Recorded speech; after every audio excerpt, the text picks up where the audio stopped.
Hello, everyone. I'm Jennifer Grossman, the CEO of the Atlas Society, and welcome to our 6th episode of Ask the Atlas Society. And it's a great honor to have with me here today a friend, an inspiration, and a wonderful partner. Richard Lorenc is Executive Vice President of FEE. Hey, Richard. Hi, Jen. It's great to see you. Great to be on the episode. It's great to see you too. Now, we didn't coordinate this. There was no dress code, but clearly you got some kind of memo. Tell me a little bit about that lapel pin. Well, we are big fans of the lapel pin at FEE. We have many of them. Over the years, we've made logos, we've made different figures to represent our thought. But one of my favorites is the one that I'm wearing now, which is actually a dollar sign that is made out of 2 pencils. And the reason we put this together is we wanted first to spark conversation when we're wearing it, because we could say something like it talks about the economic value of an education in economics. But also we wanted to represent 2 things. One is the iPencil essay that our founder, Leonard Read, wrote, and talks about the parable of the market process. And then the other thing is the reason you wear your dollar sign lapel pin is in recognition of Ayn Rand's thoughts and the value of money. And I always think when I look at this one and look at yours, I think of Ayn Rand saying that savings buy time. And I think about that a lot these days.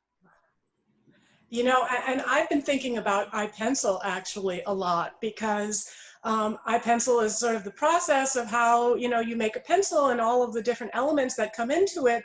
And, between iPencil and Atlas Shrugged, we're living through that right now, right? We're kind of making our own masks. We're having to forage for food, and it really gives us an appreciation for the free enterprise system and individualism, and a firsthand lesson of what happens when the blunt instrument of government steps in and takes over, and the economy shuts down. So anyway, thank you for that. I also just wanted to, for our viewers and listeners, I wanted to thank you as our partner. We've had a very robust partnership with FEE. FEE has distributed over at least 1,500, I kind of lost count, of our Anthem graphic novel to students at their many summer seminars and conferences. You guys are always a great partner in sharing our videos, sharing Truth and Toleration, Pocket Guide to Objectivism. So we have so much in common in terms of our first principles with you guys. And I also just feel a special bond, because I remember when I wrote Can You Love God and Ayn Rand, I got an outreach from you guys to say that you appreciated the big tent approach to kind of building liberty. So I understand you have a few questions. So I have a few questions for you, but why don't you go ahead? I would love to ask you questions. Yeah, from a moment ago, what you were saying about our trying times, it makes me think of something that our senior fellow Anthony Davies says: every once in a while, capitalism looks like socialism does all the time, and only then for a very short amount of time. And I think that's one of the things that we are trying to teach our youth audience at FEE these days in our pivot to the fully online format. We typically go into schools, but because the government schools are all closed and everyone's at home, we're now going online. And so my real first question to you kind of gets to the purpose of philosophy for our student audience, because this is something that we're trying to teach people between the ages of 16 and 22.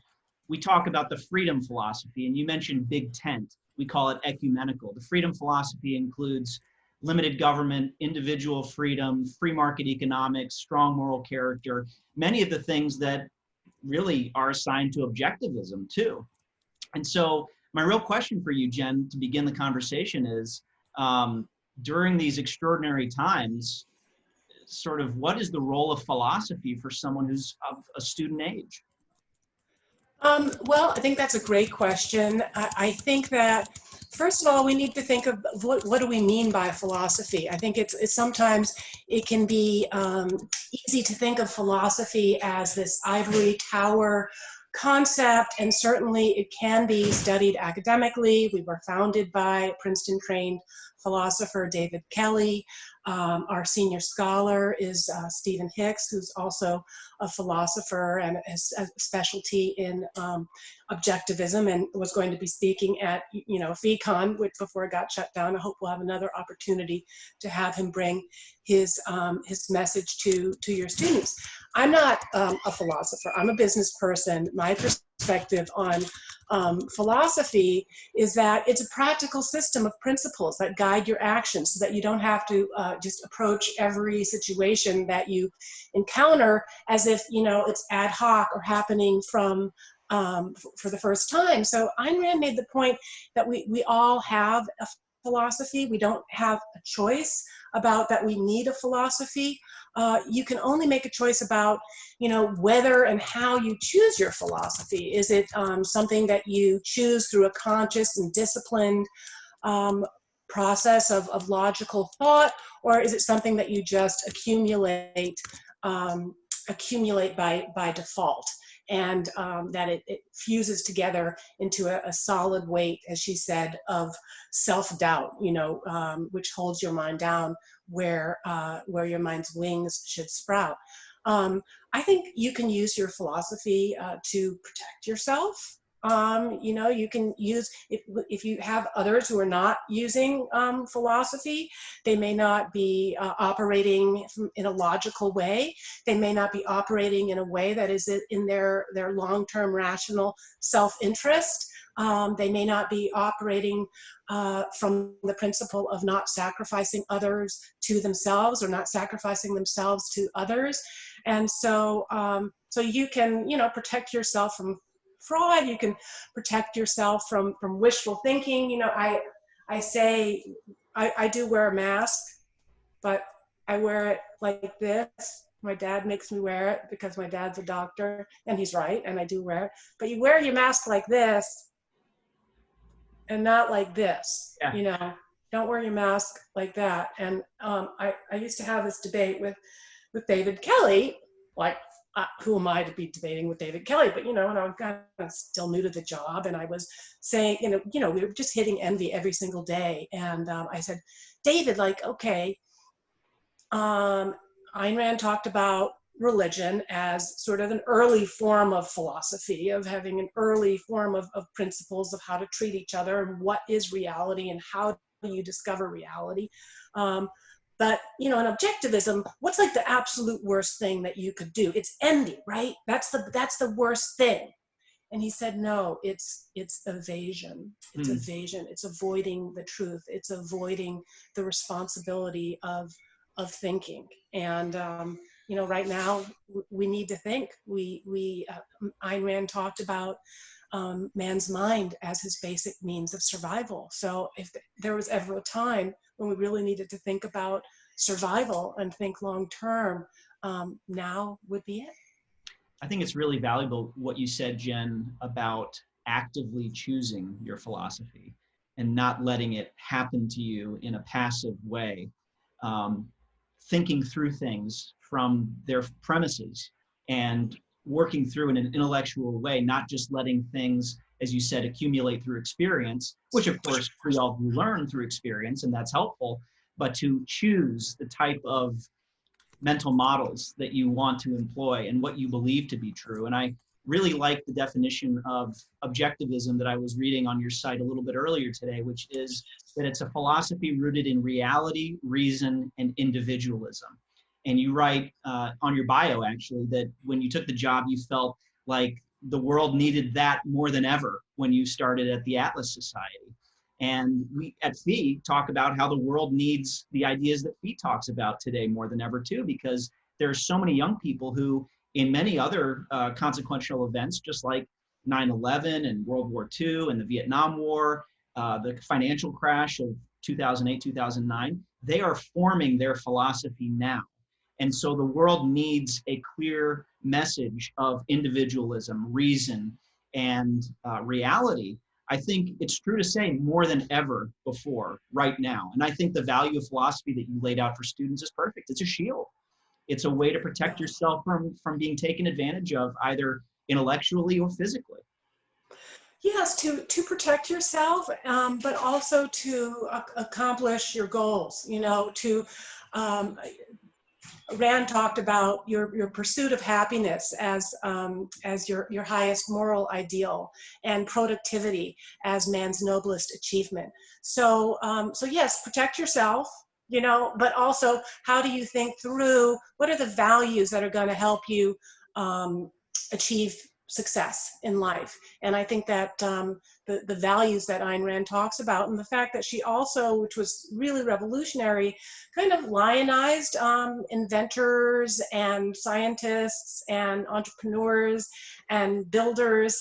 You know, these are characters in books that are living values, and sometimes living mixed premises values. And so it's a really wonderful dramatization of that. But you know, I have not been through anything quite like this, but I've been through, you know, 9/11. I was in New York when that happened. I have been, you know, that had my house burned down and everything that, you know, I own. So I've been through sort of natural disasters, and this is a combination of a natural disaster and a man-made disaster. I've been, you know, I've lost jobs. I worked at Dole, and it, you know, at some point that economics of the world changed, and it got sold off to different countries, in part because of tax rates, you know, lower corporate tax rates overseas. It made more, you know, interest for the company to sell those components of the company off. But you know, in every time, one of the things that I've kind of fallen back on is this principle that, you know, every bad situation can be made worse. And so it's really how we act under pressure, how we act when we're facing crises, that can build those character traits and build that mental muscle, you know, that you need in order to work through difficult situations. And also, you know, I mean, where a lot of us are losing our jobs, we're losing our livelihood, we're losing our freedoms, and you know, we want to survive, and we might have an opportunity to reinvent ourselves. I've had to do that a few times in my life. So I think having these principles can help you in a practical and a principled way work through both the crisis and, you know, the potential opportunities that lie beyond it. I like what you're saying about attitude, and I'm a big fan of Stoicism as a philosophy. I've read a lot by Marcus Aurelius, and I have his meditations in my nightstand to reference every now and then.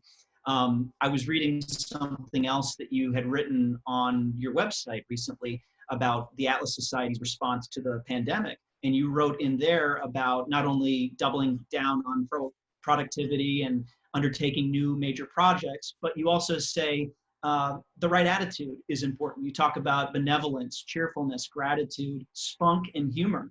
And I think having those qualities, I think gratitude, out of those that you named, I think is the most important for me during this crisis. But just putting yourself in that frame of mind where you can feel those things and you can see the world with those, through those lenses, is vital to surviving anything like this. Yeah, gratitude is a huge one for me, and it was really an interesting challenge for all of us at the Atlas Society when our chairman, Jay LaPierre, said, I want you to, no, I'm not, that's my ringtone, sorry. I love it. You know, you got to have a little bit of fun. And so, you know, you know, it triggers certain people to hear that song. I don't really, you know, have any connection to Alabama. I live in Malibu. I'm on lockdown in San Francisco. But, you know, that and this, helping people to just, you know, develop more strength and resilience and just, you know, understand. And plus, maybe I'll call some dogs around me. No, my dad says dogs are surfaces. I know a lot of dog lovers out there, but dogs are surfaces, so be careful.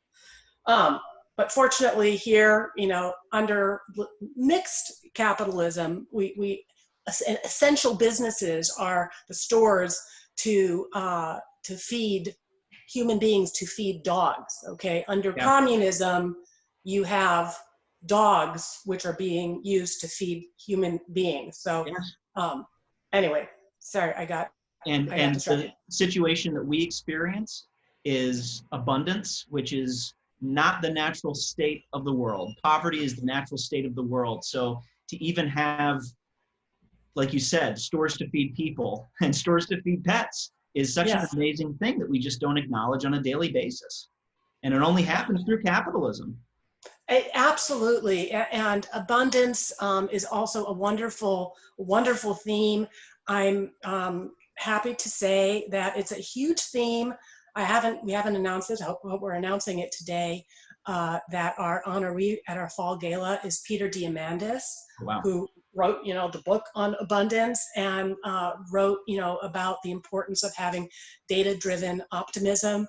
But I think before I got distracted by my silliness, I was talking about your theme of gratitude and how our board had said, you know, guys, I know it wasn't really something that Ayn Rand, you know, it's not in the archives, but like I wanted to, we're open objectivists, challenge us. Like, how do you, you know, how would we think of gratitude as objectivists? And, you know, is it just like something God told you to be grateful? Or, you know, is it in your rational self-interest to be grateful? And so we did our Draw My Life. My name is gratitude. And it really does, you know, give you a sense of just a greater ballast in the world. If you're just constantly thinking of, you know, this one did me wrong, or this is a terrible situation, you feel powerless. You know, when you're feeling powerless and you're feeling victimized, even when you really are victimized, okay, it's harder to kind of just get it together in order to get yourself back on your feet. The question is, what can I control, right? Right. It all comes back to that. And why be necessarily worried as much about the things that are totally outside of your control? So what is on your gratitude list these days? I could take the very easy answer and sort of name the type of 3 daily gratitudes that I typically have: food, shelter, a cool house when it's warm outside, a warm house when it's cold outside. But I typically try to look for more mundane things, I guess, like the fact that you and I can actually be interacting over vast space and be recording this conversation for everyone to see outside of our own, eyes and ears here. So I'm grateful for technology. I'm grateful for an organization such as FEE and such as the Atlas Society that exists, that actually employs us and our colleagues to be able to teach ideas. I mean, think about such a luxury that actually is, when there are people in the world who live in systems that don't allow them to escape poverty. I'm thankful for health, and I'm thankful for the fact that despite that we're not actually visiting and going to grocery stores or going to restaurants as often as we do, that I still get to make or have delivered to me delicious food. So it can be, I think, the more mundane it is, the better it grounds you and the better it makes you realize that this world was created through the actions of individuals operating amongst ideas that work, more or less ideas that work, ideas that can work better. But this world that we live is a world created by people and not me. And they might not care about me. They might not even want to associate with me, but I'm benefiting from their creativity and their ingenuity and their hard work. And I hope that others can say the same about me. Well, I know I can. And I think what you're mentioning also is just being grateful for relationships, and grateful for some of the great minds like that of Ayn Rand, the great literature that continues to inspire us, but also, you know, gratitude as a buffer a self-protective mechanism, because what we're also seeing now and again, it's part of not covering our eyes and pretending that it isn't happening, that evil does exist in the world, that there are people who don't necessarily have our best interests at heart. There are socialism is on the rise in terms of its popularity, and some of its biggest purveyors are just constantly pounding the drum of calling the 1% greedy. But Ayn Rand talked about greed properly understood as the desire for the unearned. So those, proponents of socialism, those proponents of collectivism, those proponents for greater redistribution, greater government control, they are using victimhood. They are using entitlement. They are using resentment, and these are all things that some of us we carry within ourselves. And so, in order to as we search for inoculations, as we search for ways to protect ourselves, gratitude is a wonderful spiritual shield against these other kinds of viruses that bad actors are using in order to promote political agendas that are quite the antithesis of the kinds of principles on which America was founded. And it reminds me that how Ayn Rand described America as in its founding principles, the noblest, the greatest, and in its founding principles, the only moral country on the face of the earth. So I think in this time of great pain, in this time of great chaos, and this time of great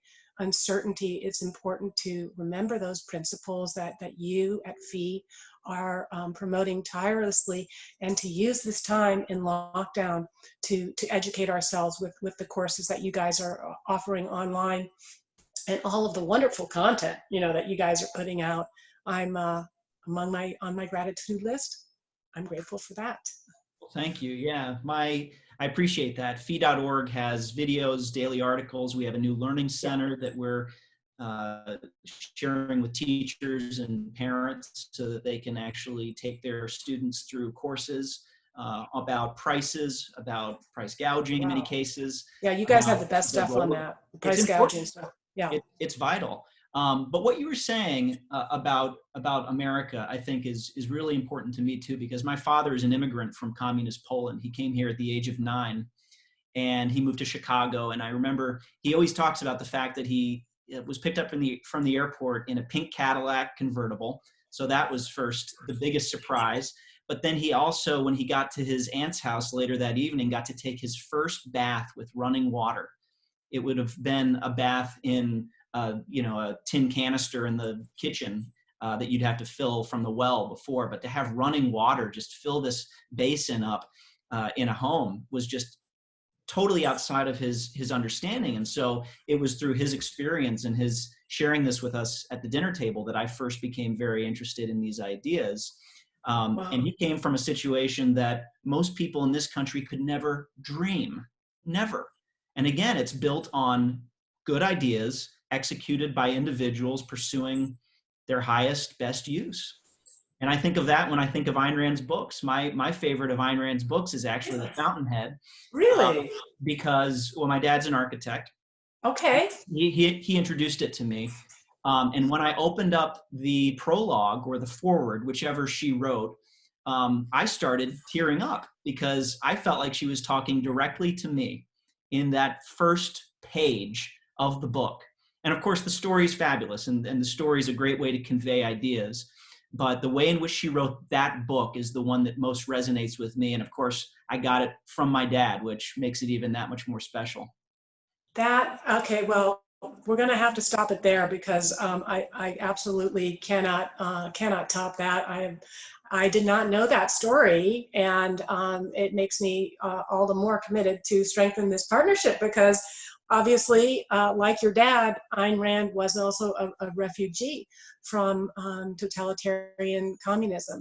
And we have a lot of our students, I'm sure you do as well, including students who are refugees from Venezuela, who tell their story and they say, guys, I mean, this is what you're living through right now. This is what socialism looks like, you know, when you have to go out and hunt and keep on going and trying to find where where you might get supplies. So so wonderful time, wonderful book recommendation. Also, I wouldn't say it's my favorite Ayn Rand book, but also We the Living, which was her first, would be a good one to remember right now. So what else should we be reading? And we'll close on that. I'm now reading, iPencil. yeah, iPencil's great. Economics in One Lesson is Yep, one that we Hazlitt. return to all the time by Henry Hazlitt. That's available no charge on fee.org. Great. The Law by Frederick Bastiat.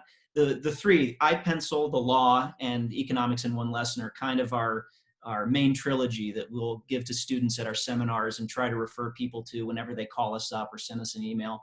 I'm reading currently a book that's been sitting on my nightstand for a while. It's by Neil Ferguson, The Tower and the Square, and it's all about networks and the value of networks. It opens up with some interesting conversations about the Illuminati and the Rothschilds and how everyone tends to think that progress happens through big formal institutions such as governments, right? And that most historians examine the documents that are immaculately kept by governments and formal institutions. But in so many ways, he argues that the progress of the world and what actually happens is through these mostly informal, not hierarchical kind of networks that connect people. And it goes back to what I tell students all the time when I'm mentoring them or having a speech on how to further your career. It's all about who you know. And I truly believe that to be the case. So this book really speaks to that. And so I recommend that. I love Neil Ferguson as an author generally. I think his histories are awesome. Okay, I will add that. Hopefully, I'm sure it's on Audible. That's how I managed to read so much.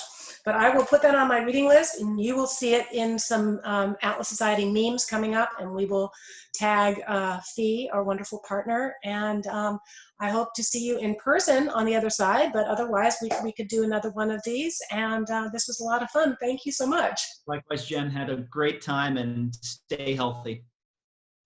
Thank you. Namaste. Bye-bye. Bye.